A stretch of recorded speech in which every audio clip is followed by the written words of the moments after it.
Hello and Happy New Year, everyone. Thank you so much for joining me and my guest today. This is hashtag No Limits, and hashtag No Limits is about people whose society has placed limits upon, but who have busted through those limits. Ophelia says in Hamlet, "We know who we are, but not who we will be." And I believe that to be 100% true, and that there is no better example of that than the caterpillar turning into the butterfly. For those who don't know, the caterpillar literally dissolves into cells and then reforms into the butterfly.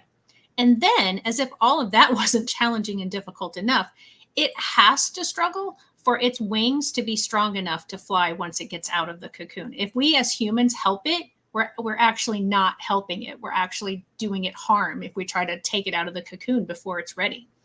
And so, while all of that is very difficult, so is busting through limits that society places on a person. And today, I'm very happy to bring to you Hasan Davis. I met Hasan back in November at a Juvenile Justice Council conference, and his story just touched my heart so much that I wanted to bring him to all of you.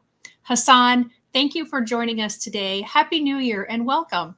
Hi, Shelly. Thanks so much. Happy New Year. Thank you. Thank you.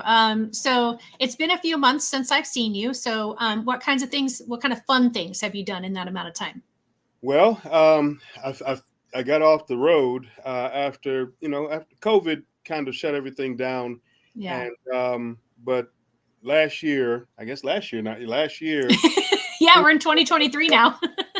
began to open up about March, and then it just became this kind of whirlwind that finally finished up early December for me.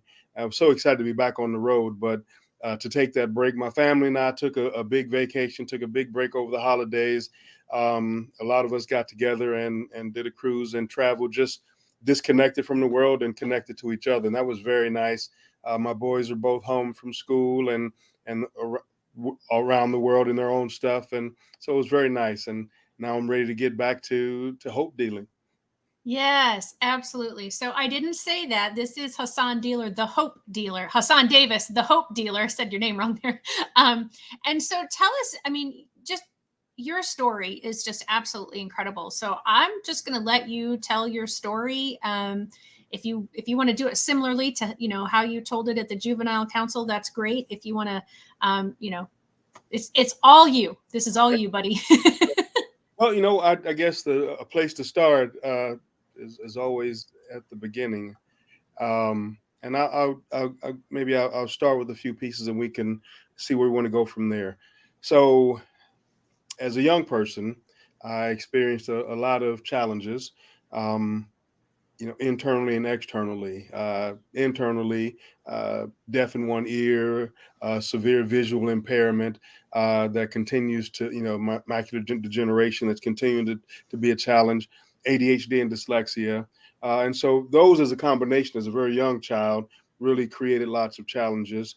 My parents divorced, in an ugly situation when I was really young. And we began to do what lots of young people do whose main family structure, kind of falls apart, moving from place to place and trying to get settled. My mother worked very hard and did an incredible job of keeping me and my siblings together and with her, and every once in a while having to meet us out to other family members and support systems until she could get herself stable again. What I remember about that is the intentional piece of having a community that we could lean into that prevented the system from being the thing that decided, what a single mother struggling to keep her family together had to do or had to experience. In first grade, I think it was really clear. I always say, I entered the school to prison pipeline officially in the first grade. Wow. Being that kid who couldn't sit still and couldn't stop touching things that weren't his, the kid who's standing on tables trying to reach things other people couldn't even see or imagine, uh, the kid who couldn't take lines and make letters and make words and make sense. That in all of the ways that mattered in that moment, that broken kid that so many times we see in our classrooms. My first grade teacher, who I have very little memory of now. Someone asked me once, "Do you ever go back Mhm. and look for us?" No, I have no desire to go back to that. But in that moment, uh, the first weeks of my first grade school year, she made a decision. And she grabbed me up by the arm and dragged me out of my seat and across the room in front of my classmates to the back of the room, to the closet, the code room. We keep all the stuff that nobody uses. And when Right. we got there, she explained to me that this was going to be my new classroom. This was going to be the place where I got to be. As she turned around to go and teach the brilliant, beautiful children, I guess. And on the way out, she locked the door behind her, and Oh that my became my gosh. ritual. Every morning, she would drag me across the room and into the box and explain that this is your space, and go off to do whatever you do with children that are going to be something. Yeah, Um, I'm gonna I would pause for right scream. here. I'm just because for those who are just listening and are not seeing, you and I are about the same age. We're right around the 50-year mark, and Mhm. when you were in first grade, the law about special education, because it's the same for me, was brand new.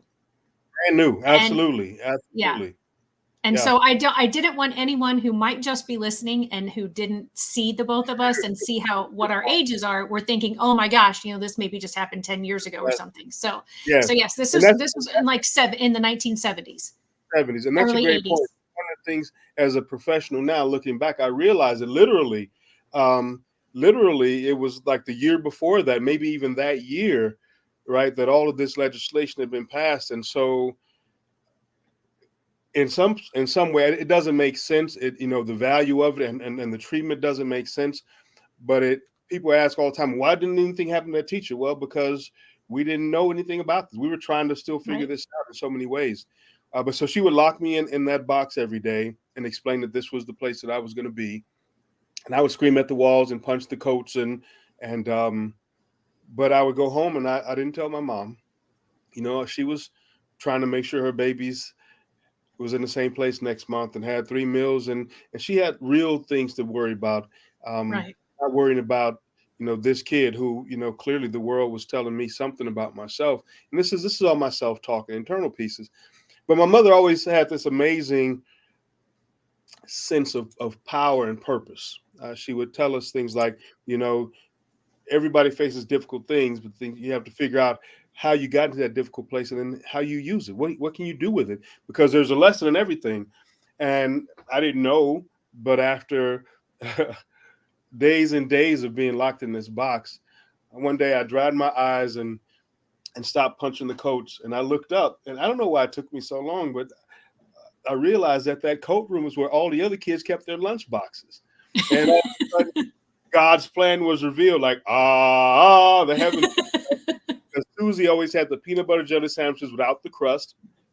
Bobby always had fruit cups, which is a new thing. And then Jimmy had Tang instant breakfast drink. And so all the most amazing food in the world showed up every day. And so after a while, I was like, is it time to go to the coat room yet, teacher? I'm ready to go, you know?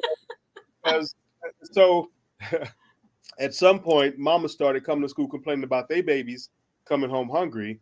And they came to investigate the mystery of the coat room like a Scooby Doo episode. And uh, and there I was, 8 lunch boxes spread around me like a buffet. And I guess that teacher was so frustrated, maybe embarrassed and scared that she was going to get in some trouble. She drugged me out of that box and across the room to that one special seat right next to the teacher. We all know that one seat next to the Right. teacher. And so she can keep an eye on that bad boy who was other children's food. And that was how I got out of the box and at least in the zone, because what they didn't know then, well, we didn't have all this science around differently able and learning styles, is that I'm one of those oral engaged learners. That literally, if Mhm. you put me in a room where young people are engaged at a high level, and I can roll with them and I can climb with them at a steady pace. But without that interaction, which is the number one way that I learn, without some kind of reaction and some kind of engagement, then I just die.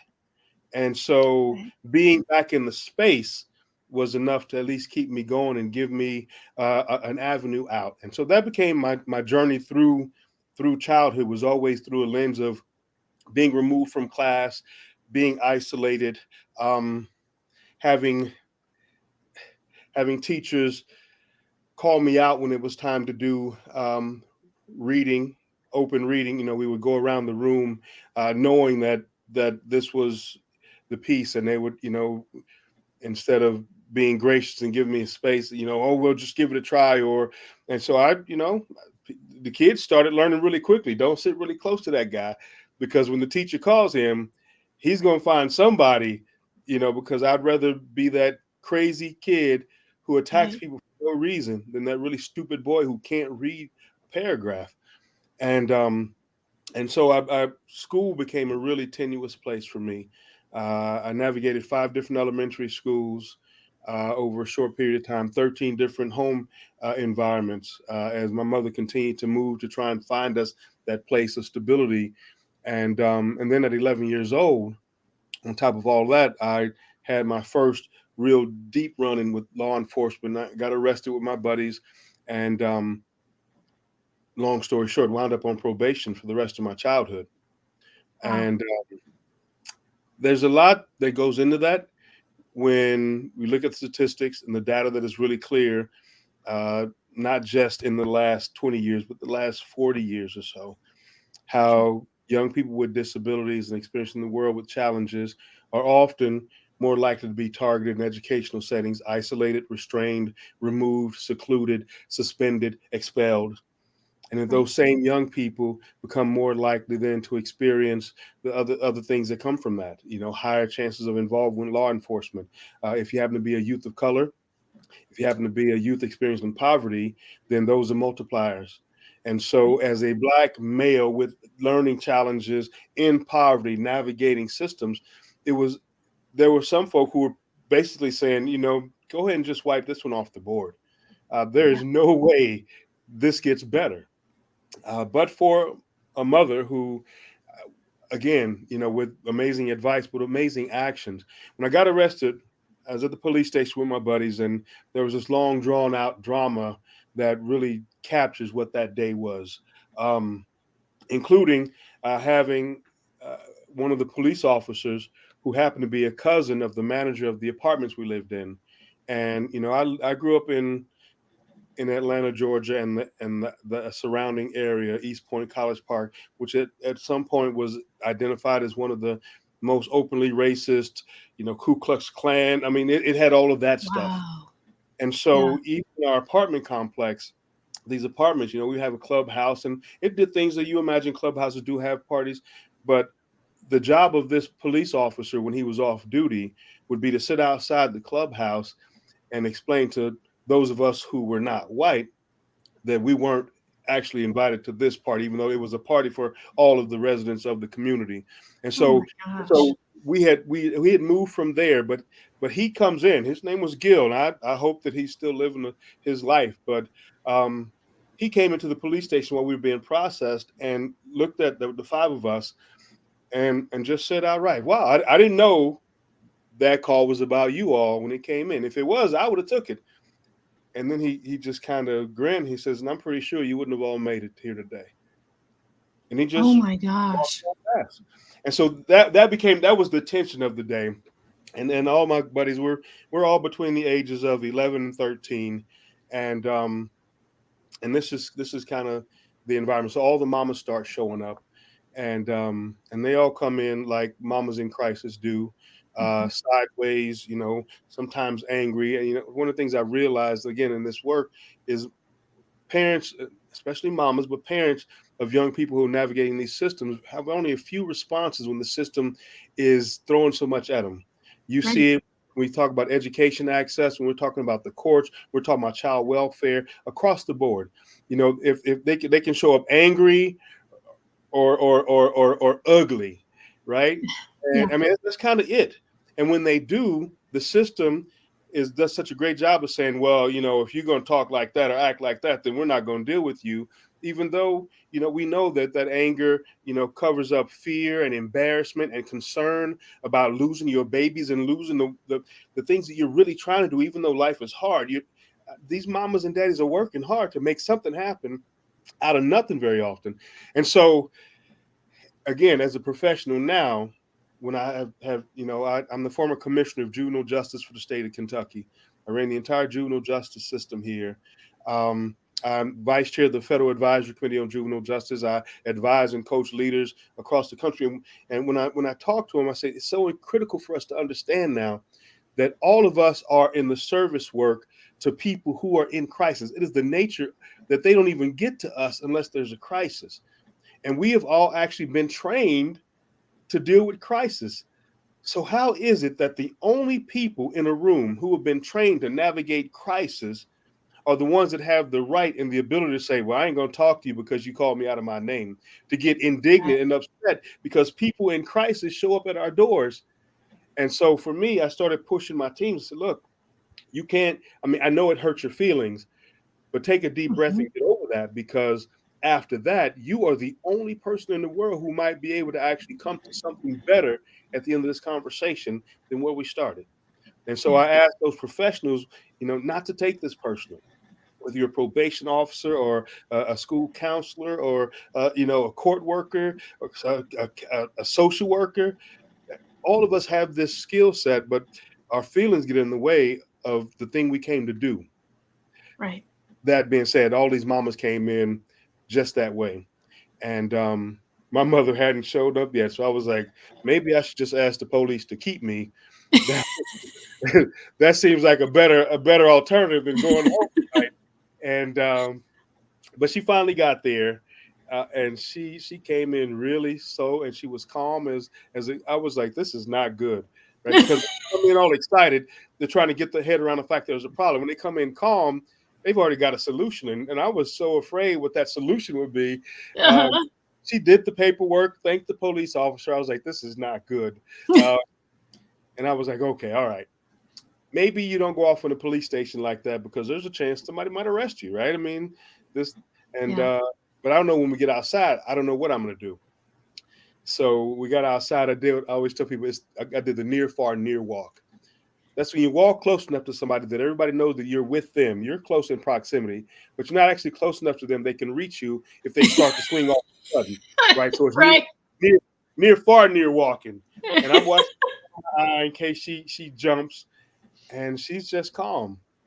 And I was like, oh, okay. Well, you don't go off in the police station because they might arrest you. You don't go off in the police station parking lot. They might call social services, open up a case, come to the house, investigate. I don't know what I'm gonna do when we get in the car. See, she had to borrow a car from one of our neighbors to come get us. We didn't have one at the time. Right. And I got in the car, no seatbelt on, hand on the doorknob, doing the scene, like I may have to bail out, right? And I was just waiting. All of these things playing in my mind like they would if you're in this situation, trying to figure out um, what the rational response is to this really irrational thing we're in.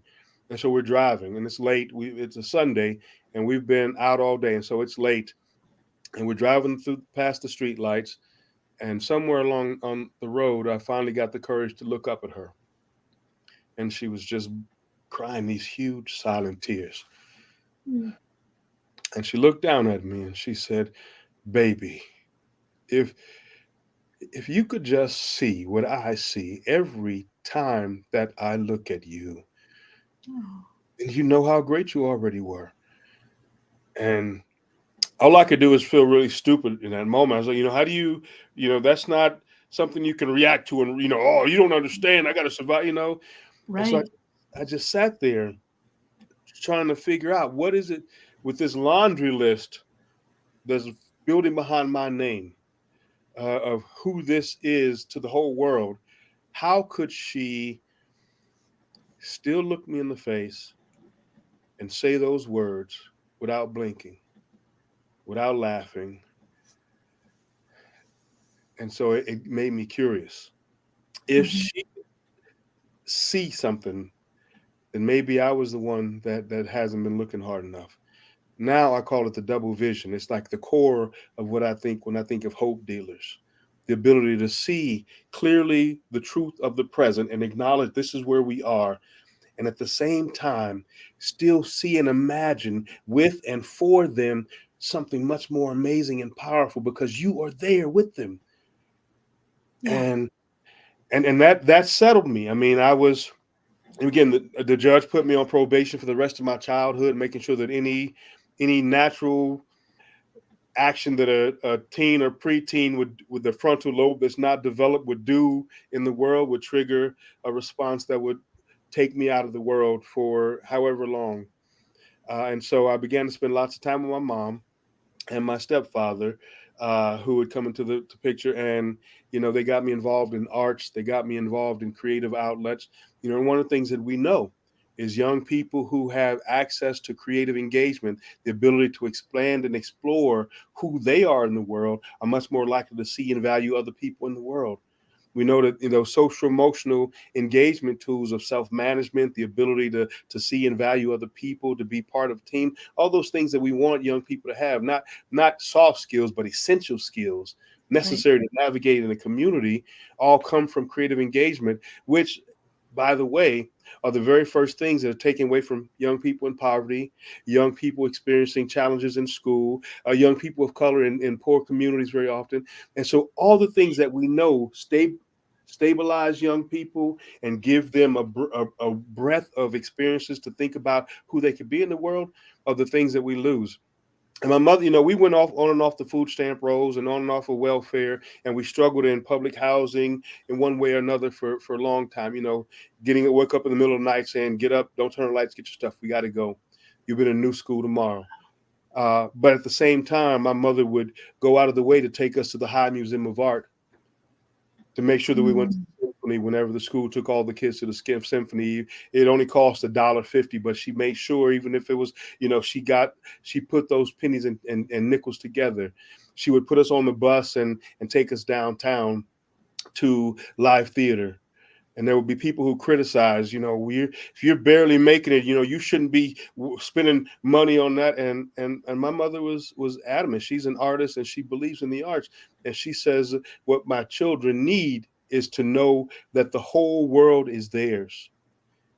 And Mm. there's so many limits that we put on people who don't have, and we don't create opportunity for them to engage in a way that lets them see this can be you too. This is Right. yours too. And you can enjoy and value these and you can aspire to these things, right? And maybe there's not a surprise when you hear that I'm an actor touring 3 one-man shows around the country for the last 25 years. That I tell these stories because I know how powerful stories are to bringing community together and building and repairing some of those broken parts of our past, right? And so I don't even know. I get all excited and get caught up uh, in the story. So childhood was interesting. I was on probation. The next year, we actually things were really leveling out for my family, and just as my mother and stepfather were getting stabilized in their own work, and we moved from a 1-bedroom apartment, the 5 of us, to a 2-bedroom apartment, and my stepbrother Sean moved in with us, and so we had more space and things like that. Things were really working, and just a few days after Christmas, one of the units caught on fire. One of the mothers was making dinner for her husband who works the third shift, and the baby started crying. And in a few minutes, she was going to check on the baby. That bacon grease caught fire in the pan. And that bacon grease fire from the pan went to the cabinet, from the cabinet to the walls, from the walls to the ceiling, and it hit that insulation. And because, in the 70s, uh, the idea of firewalls between each of the units in housing for the public just seemed like nonsense. Why waste the government's good money on poor people and so when it hit that insulation, the entire building of 10 families lost everything. And so by the end of the night, we were homeless again. Um, the next morning, I was walking to school in somebody else's shoes again. And being thankful when somebody says, "Oh, that was the sweater my grandmama gave me," and swallowing that pain that comes from living in other people's Right. grace to still be thankful. Um, And because mom didn't want me in my sixth elementary school, she kept me there, even though the whole family had to relocate back into downtown Atlanta. And I started a ritual of, 5 o'clock, wake up, catch a bus in the downtown, take a second bus back out, and then walk to school to finish my seventh grade school year. And at the end of that school year, uh, in the eighth grade, I was enrolled in alternative school. And I always say that I call it alternative school, but it was actually an amazing school on a number of levels. One, I was there for the next 5 years. In year two, I realized that it was actually a private school. In Oh, year three, I realized that my mother had been working with the administrator for the last 2 years to work at the school, doing odd projects and things to keep me in the school. And around that time, the family was still struggling, so my mother had to send all the kids out again in order to really get stable. So she sent my older sister back to my father in St. Louis. My younger sister went to stay with relatives. My brother went to stay with my aunt in Milwaukee, and I moved into the school as his first residential student. And wow. so, again, we had a community that could hold us and help us navigate without the system being the thing that tears the family apart. And so many families, they need a respite, they need a way to kind of get their energy back, and this was ours. And so I'm moving into the school. So the most amazing thing about this school is called Horizon School. And it opened just a year before I started school there, and they actually closed their doors. Well, it's been 2 years now. Oh, Very sad, but the administrator at Horizon School, Dr. Lorraine Wilson, was the most amazing educational leader I've ever met. When I met Dr. Wilson, Lorraine, we called her. She had these really thick glasses that magnified her eyes, and and she was legally blind, and so the world turned to shadow about 2 feet in front of her. And so she always wow. walked with this purpose and this calm because she had to know and sense the world around her. I still, to this day, even though she's passed years ago, think that she was a Jedi, uh, and the Force is still present because sometimes just feel that energy. But I was called. I mean, in this school, which allowed the students to have a voice in what happened, and if there were problems, we would all get together and troubleshoot. And the first time I got in trouble, my first year, there were several of us who got in trouble, and waiting for, expecting that thing you when you're the kid who gets in trouble, we're just going to put you out of here. She called us all together and she said, "Your punishment for breaking the rules and doing all this stuff that you did is that you are now the student body leadership, and you have to come up with rules and expectations for students." And we were like, "What? That's crazy. Are you serious?" And she was absolutely serious. And when I look back on it, we probably had the most draconian rules because letting kids, like, Lord of the Flies, but it was brilliant because it immediately co-opted all of those dissonant voices into a sense of leadership and ownership. And this was our space. And for me, this was absolutely my home for the 5 years that I was there. But I gotten in trouble and sent to her office once, or called her office, and I went in and sat down, and she wasn't there. And I waited for her to come in, and I can hear her navigating down the hall and slowly making her way to her office. Everything is always in the same place, and she sits in the seat right across from me, and she just kind of sits there um, for an uncomfortable amount of time for people with ADHD and Uh-huh. things are always happening. And so, I've had 50 scenarios operate in my brain before she Right. starts to speak. And she says, "I know who you are." And I was like, "Oh, that's not a good start." But then she says, "And I think that you can accomplish anything you set your mind to." So I just looked Mm. at it for a second because that clearly did not jive with the reason I came to her office. And then I was like, "Well, she's blind." And so I did the eyeball check, you kind of sweat, Uh-huh. and she just looked straight ahead. And so finally I cleared my throat and said, "Lorraine, you know it's Hasan, right?" And she sat there for a few minutes. I mean, it seemed like ever. And she said, I know who you are. And I think that you can accomplish anything that you set your mind to. And all that you could do, Hasan, is make me a fool for believing such things about you. Wow. And for the first time in my educational career, someone told me I was already great, dared me to sacrifice being great for something else. And Yeah. again, I think about that double vision, right? Clearly, you are here in all of this chaos. And at the same time, I see you and I'm going to walk with you. I'm going to be with you. And so I call her my HD2, Hope Dealer number 2. And she and my mother, I learned years later, they conspired. They planned and they plotted in amazing ways to make me see myself like they imagined me. Um, Dr. Wilson would do things like in class, yeah, I would be bouncing around and messing with things that weren't mine because I had no connection to what was going on with the rest of the students who knew Right. what was going on. And she would do things like, Hasan, do you think you want to go outside and run around the school as hard as you can? And I was like, what? Yes. I mean, until you said it, I had never thought about it. But as soon as you said it, that's exactly what I think I want to do. And she would say, then go ahead and do it. And everybody else would be like, what? And I would go outside and I would run around the school 4, Mhm. 5 times until I can barely walk. I'm passing out from oxygen deprivation. When I came back into the room, this amazing thing would happen.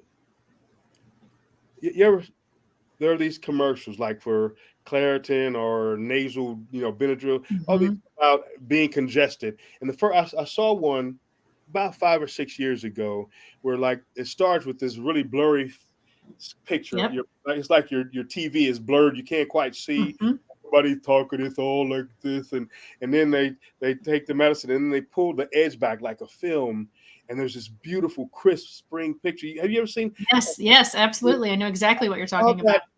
And I'm sitting with my wife, and that happened. I said, "That's it!" And I screamed. And she's like, "Well, what are you talking about?" I said, "That's it.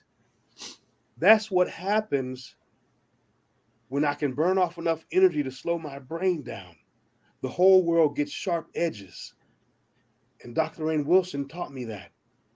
I Yeah. learned that if I could exert enough energy, I could control the bouncing and the touching and I could sit in class for about 30 minutes and make connections and things made sense and I would input things at the right time. And I was like, oh, so she was subtly teaching me that I could regulate this. It took Mhm. a lot, but physical exertion, physical activity became a huge part of my life in the rest of high school through college and all that because I started learning. I can actually do something about this. I don't just have to sit here going, gosh, I just wish I could understand and focus like everyone else. And so she gave me gifts like that. And I know in math class, I would particularly get upset because she told me one day that I was what she called me what did she call me? A I can't remember, but she said that I was a natural mathematician, right? That I was just, Uh-huh. that I could look at the math problem and I could give the math answer. And most of the times I did it, I was right. But then every Mhm. time I got my papers back, I would fail the papers. And I would complain to her. So, well, you said that the answer's right. And then one day she said, well, Hasan, and every math teacher, every time I say this with educators, I'm like, math isn't about the answer. It's about, and they all in unison, the process. Uh-huh. Yeah, that's what she said to me. I said, well, how come on this paper you gave me, there's no place that has process, right? It says problem, it says answer. It doesn't say and I argue with her all the time because I was arguing. He said that does not make it any better, Hasan. The answer is not the thing we work on, it's the process. And so I would get so frustrated having the answer and not knowing how I got to the answer and not being able to share that. And so still not doing well. And then one day a week, she started doing this thing. She would just stop and she would say, okay, clear your desk. And once everybody cleared the desk, she would just start. 13 times 3 plus 1 divided by 5 times 10, whatever it was, whatever series of numbers and symbols she threw out there. As soon as she stopped, 40, I always had the answer. Wow. And so one day a week, she made me math god of the universe. It gave me the ability to step away from what I'd been doing since elementary school, looking for somebody to attack when I look stupid. I could take a deep breath and go, okay, I know when my time is. On Wednesday, I got everybody. And so I could sit patiently and not be frustrated, knowing that there was a space for me to shine, that I had gifts to give that other people couldn't touch. And so it gave me a sense that I had value, even though it was different value. And so she was amazing in really setting that Yeah. for me. And over the course of the 3 years that I lived there with her at the school, she always was navigating with me. Unfortunately, my senior year, December, I just turned 18. We were just about to go on winter break. And she called me back to that office, sat me in that very same seat, and explained that I just failed the class. Like I said, life didn't become a miracle. It was just I was managing, like Right. so many young people do. And she said, unfortunately, Hasan, you failed the class that you need for graduation, and that class won't be offered again before the end of the year, which means that you won't be eligible to graduate, which means I'm Mhm. going to have to ask you to leave. And Oh my. yeah, and that broke so much of me because most of the success that I'd experienced in the last few years had been through this small community that it really made me feel like I had something. I was part of something, even though it wasn't. Yeah. Uh, so we finished, and I had to pack up my room at the school, and one of my classmates gave me a ride back home. Uh, and my mother had the family back together, and everybody was back in one home again. And my brothers, my best friends, Derek and Sean, my foster brother Derek and my stepbrother Sean, who were the two. I have a younger brother Tony, but Sean and Derek were the two that I spent most of my time with, and brilliant, amazing guys. And so it was great to be back with them. In fact, they were so brilliant, all three of my brothers, that my biggest hope was that the world would get to know them. That if Mhm. there was something I could do, even if it took sacrificing myself as the oldest to really get them to a place where Mhm. the world could see how amazing they were, I thought that would be totally worth it. Because the Mhm. laundry list that was building behind my name was so, I mean, ADHD, dyslexia, visual hearing impairment after 5 different elementary schools, a juvenile arrest, on probation since childhood, expelled from alternative school, and I was plotting to get the GED. I mean, nothing about that, when you lay it out on a graph chart, screams we're on the way to something amazing. But I Right. thought that if I could make enough room for the world to see my brothers, it would be worth it. Mhm. But as I moved forward, the further out I got to clear room for them, the more I saw them not being able to believe that they had a right, that they could be more. This one of the stories I'll tell, and I'll take a deep breath, and maybe if you have questions. But I came home from school to visit once, and my brother Sean was chilling in the corner talking real low. This is the '80s, he was kind of. And I was like, "Yo, Kaz, what you doing?" We called him Casanova Kaz. That was his tag. And he was like, "Yo, man, I'm talking to my girl. I mean, if your name is Casanova, you got to talk like that, right?" Sure. Right. Exactly. How are you talking to a girl with wires tied around your head? So I took the wires from him. I was like, "Hello, hello." Somebody answered. I was like, "Oh, snap, dude. Where did you get this?" And he's like, "You remember that old Walkman?" I was like, "Yeah, old Walkmans, right? 20, Right. 20 batteries. You got your music for half a day." And he said, "Well, I took that old Walkman, and I took Mama's broken telephone, and I took them apart. And I started messing with the wires inside until I got some static. I kept messing with it until I got a Mhm. dial tone, and I called my girl. I was like, wait a minute, you made this? He was like, yeah, yeah. No, no, you made this. He said, yeah, yeah. I said, no, no, you made. I wasn't sure if you understood the question. You made this. He said, yes, I made it. Now get that. My baby brother built a A telephone telephone. headset in his Right. bedroom so he could chill in the corner and talk to his girl. This was Wow. 1983. We didn't have telephone headsets. We had that Right. old phone in the kitchen. You mess Yeah. it, the operator for assistance. And I said, Sean, you could be one of those electric guys. That's all I have, but it seemed pretty exciting. Uh-huh. Yeah. And he just started laughing. He said, "No, man, this is just what I do when we hanging out at the house. But nobody's going to let me do this in the real world." And then he got really quiet. He said, "Bruh, we don't get to be great in the real world." And Oh, that was the moment that I understood that as brilliant as that all of them were, that they'd been told so many times that this wasn't the life they could have access to, that they finally just accepted it. wow. And what's interesting is even years later, my brother mentioned it again. Because we were he Sean and Derek are both serving life sentences now, Hmm. and they're still two of the most brilliant people I've met. I've shook hands with president. I've testified before Congress. I lectured in a castle in Switzerland, above literally a castle above a lake, to international leaders. And still, these are two of the most brilliant people I've ever met.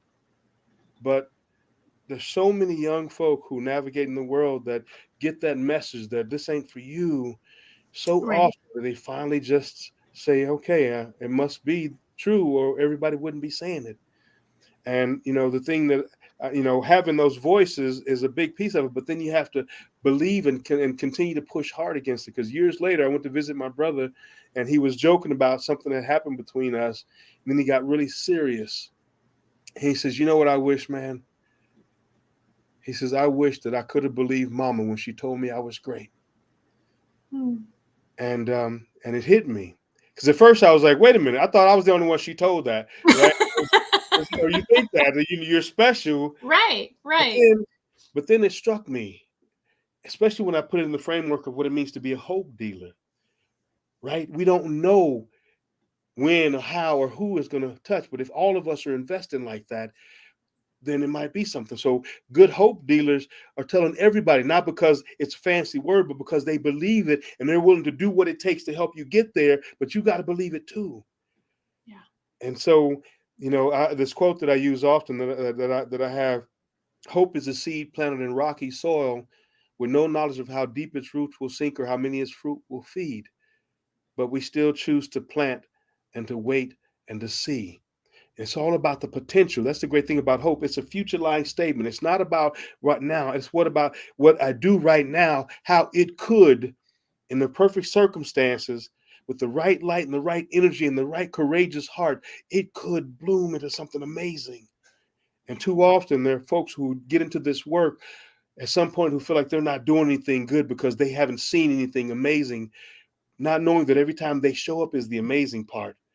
Hmm. Everything else is just process, right? Because it's not about the answer. It's about the process. And Right. that's what Lorraine been trying to teach me all this time. And that's the most important part of what it means to commit yourself completely to being a hope dealer, to possibility, not guarantees. Now, I'm gonna take a deep breath. I'm getting myself all worked up here.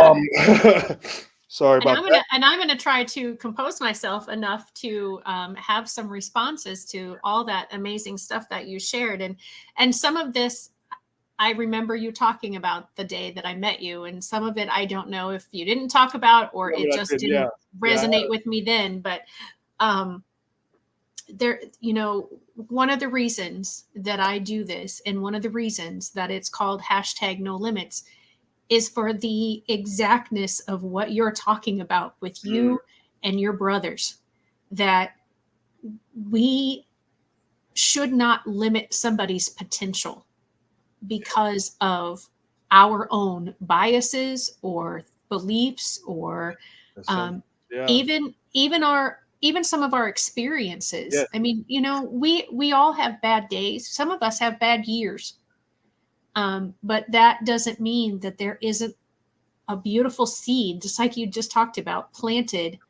that with the right nourishment, with the right opportunities, hmm, isn't going to grow into be this most beautiful flower. yeah, yeah, And I so appreciate your story because you're successful in spite of your circumstances, in spite of the fact that the school, until you reached about eighth grade, didn't really provide you Right. with what you needed. Yeah. And having been a special education teacher and been in special education in general for so long, I felt like I saw that happening too often, Yeah. where, the types of scenarios that you're discussing right now repeated themselves. And this is 5, 10, 15, 20 years ago. I'm not talking about when the law first came out in the Right. first 10 or Right. 15 years of it.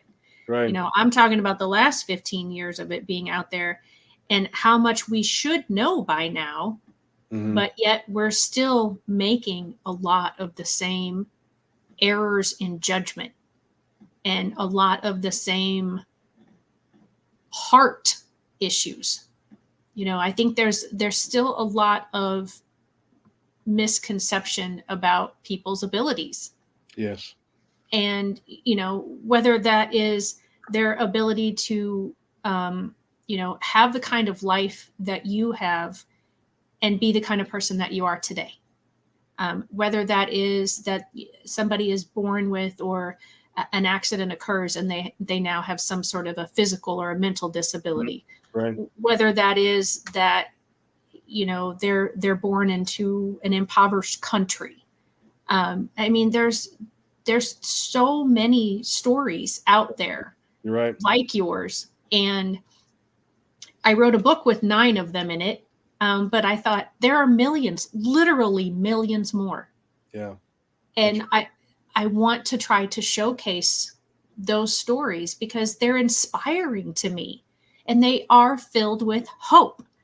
And, I'm so grateful that there are people like yourself who are willing to share, and that people all around the country and all around the world recognize the fact that you have a beautiful story to tell. And that they let you share your story, and they want you to share your story to give that hope to others as well. So what are you doing? We've got about 15 minutes. So Okay. What is a hope dealer? I'm going to pull up your website, and if there's anything on there specifically that you want me to show, let me know. Otherwise, I'm going to also put the link on how to get. Look at you all suave in your suit there.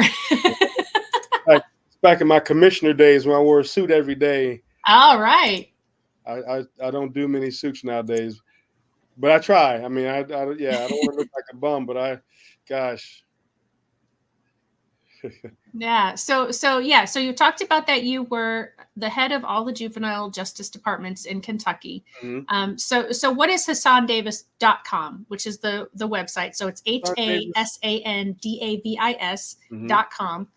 So what do you do now? What is this butterfly that you have become? Yes. Hasan Davis Solutions is kind of this, the great thing about experiencing the world with things like dyslexia and ADHD is I've got this expansive sense, right? I try to explain to people sometimes, right? It's like I can hold multiple tracks of thinking at the same time, and I can expound on them like immediately. And so it's really the sense that there's all these things going on in my head. And so when I try to pull all the things that are going in my head in one place, you get something like HasanDavis.com, Hasan Davis Solutions. The great thing I always say is even when I get distracted, it's to something else that's amazing and I love. But I mentioned that I'm an actor. I have 3 one-man shows that I've toured nationally for the last 25 years. I tell the story of African Americans in American history, people like York of the Lewis and Clark expedition. Most people, even today, 220 years later, still don't realize that there was a Black member of the Lewis and Clark expedition from day one to day done. And so I tell his story and the story of Angus Burley, a Civil War soldier, and Joe Louis, the boxer. During the bicentennial of Lewis and Clark expedition, I was actually picked up by the National Parks and the Department of Interior to be York for the nation. So I was York for the bicentennial, telling his story across the country. It was amazing. I've written. Oh, that's right. I forgot that my husband's aunt and you probably crossed paths. That's right. Yeah. I forgot to ask her about that. Yeah. So we'll have to follow up on that because I'm really interested. Yeah. Yeah. So, spent, lots of time on the trail. And even now I still, I go out to schools, to universities, national parks. I'm working with the national parks right now on a project to hopefully get York's story more involved, but also do some training around how other stories can be told in these public settings to show the nation that these really are America's parks, not just some Americans' park. And I think there's some rich stories in all of our historical moments that really reflect that.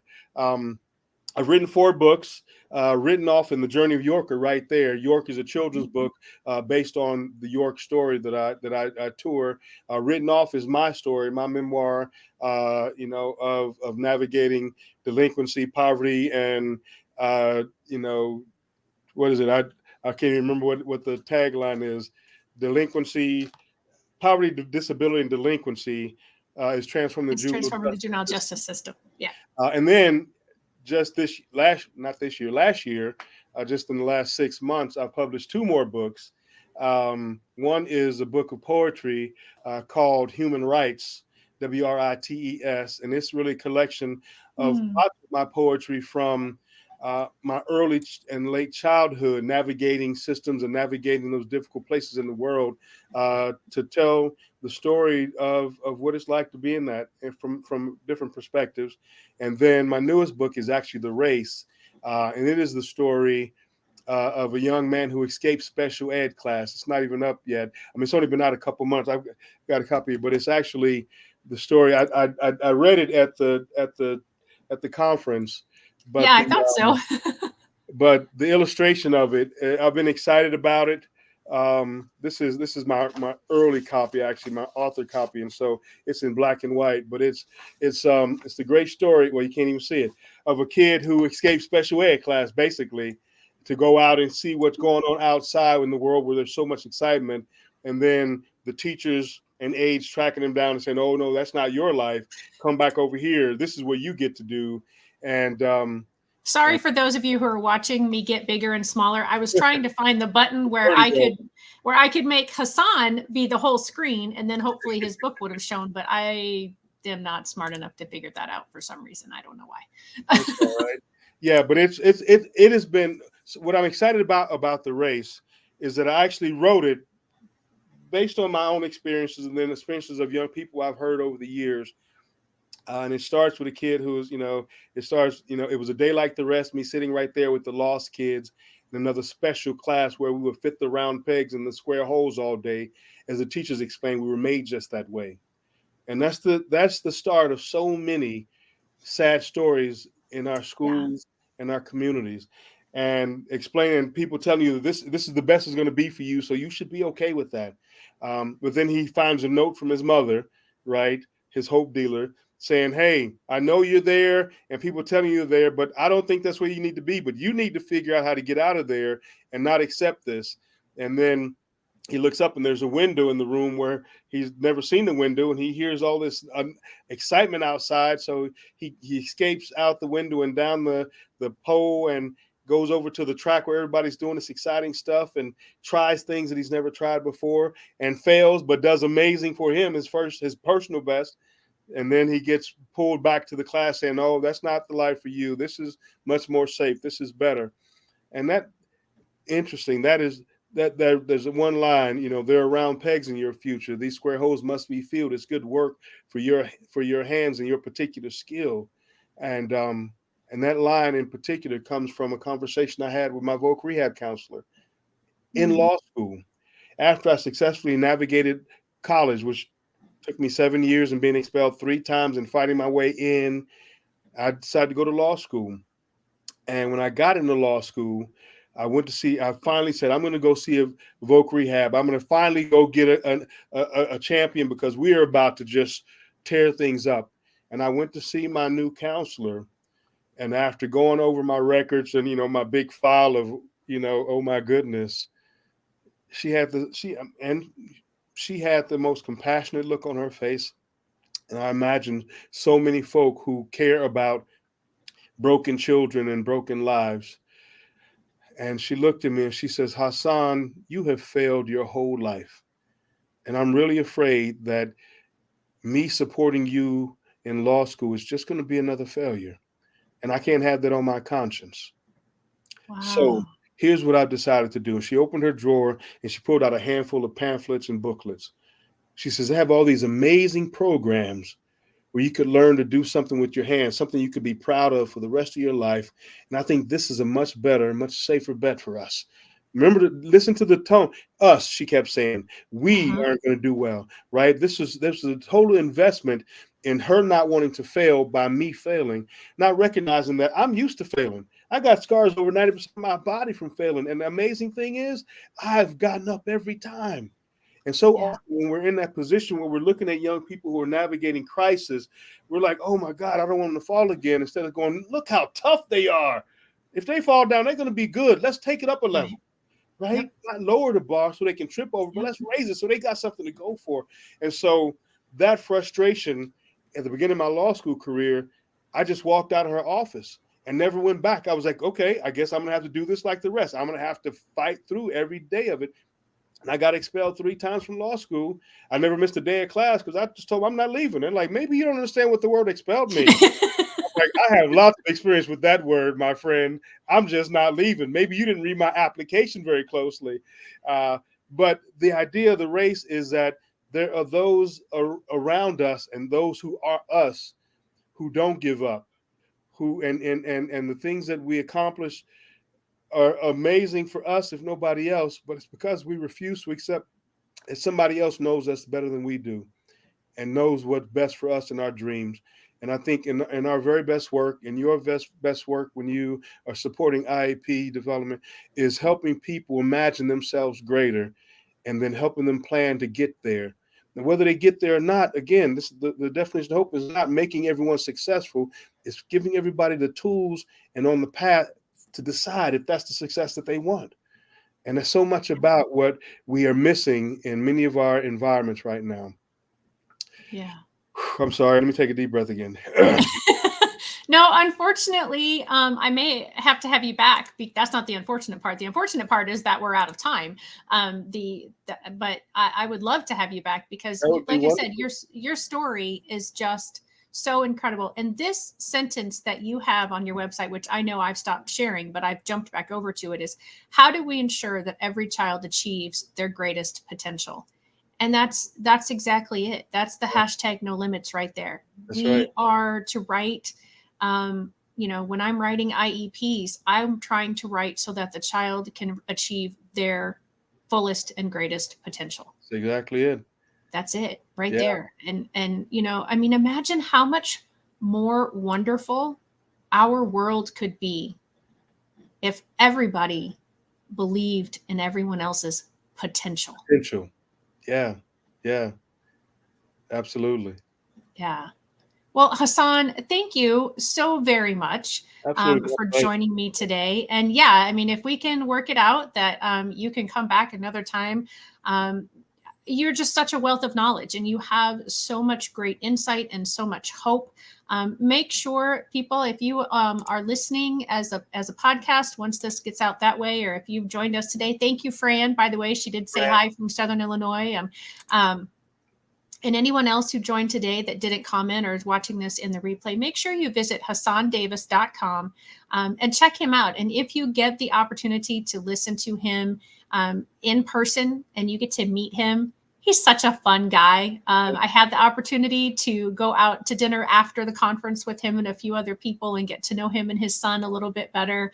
And he's as he is today on here, he is in person, and even more so, even more fun. So I thank you. I'm glad you had a wonderful holiday season. Hasan, thank you again. Tell your family hello, and we will see you all next time. Bye bye. Thanks, Kelly. Thank y'all.